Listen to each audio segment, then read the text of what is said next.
Hello friends, எல்லோரும் எப்படி இருக்கீங்க? இப்போ பார்க்க போகிற சட்னி மாங்காய் சட்னி. ரொம்ப ரொம்ப டேஸ்ட்டாக இருக்கும். ரொம்ப ஈஸியாகவும் செஞ்சிடலாம். குழந்தைங்கள்லேருந்து பெரியவங்க வரைக்கும் இந்த சட்னி எல்லாருக்குமே பிடிக்கும். இட்லி, தோசை, சப்பாத்தி, பூரி, சாதம் எல்லாத்துக்குமே நல்லாயிருக்கும். மாங்காய் எப்படி செய்கிறதுன்னு பார்க்கலாம். 2 மாங்காய் பச்சையாக எடுத்திருக்கேன். சின்ன சின்ன துண்டுகளாக வெட்டி எடுத்துக்கலாம். அதை அப்படியே ஒரு மிக்ஸி ஜாருக்கு மாற்றிக்கலாம். அதுக்கு காரத்துக்கு பச்சை மிளகா ஒன்று சேர்த்திருக்கேன். நீங்கள் வரமிளகா வேணுனாலும் சேர்த்திக்கலாம். கூடவே துருவி வச்ச தேங்காய் அரை மூடி சேர்த்திக்கிறேன். நீங்கள் பல்லாகவும் கட் பண்ணி போட்டுக்கலாம்.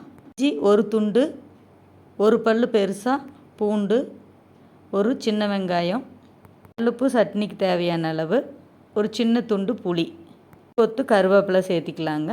மாங்காய் புளிப்பாக இருந்தால் புளி சேர்த்த வேண்டியதில்லை. ஸ்பூன் அளவுக்கு வறுகடலை சேர்த்திக்கலாங்க. இது எல்லாத்தையும் இந்த அளவுக்கு அரைச்சிட்டு வந்துக்கலாம். கொஞ்சம் கொரகொரப்பாக இருக்கணும் இந்த சட்னி.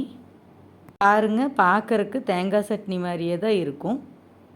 போட்டு பார்த்தா மட்டும்தான் அது மாங்காய் சட்னின்னு கண்டுபிடிக்க முடியும். சட்னி தாளிக்கிறதுனா தாளிச்சிக்கலாம். அதுதான் சட்னி ரெடி ஆயிடுச்சு. நீங்களும் இது மாதிரி ஈஸியாக செஞ்சு பாருங்கள். பிடிச்சிருந்தால் லைக் பண்ணுங்கள், கமெண்ட் பண்ணுங்கள். முகில்தானா சேனலை சப்ஸ்கிரைப் பண்ணுங்கள். Thank you friends.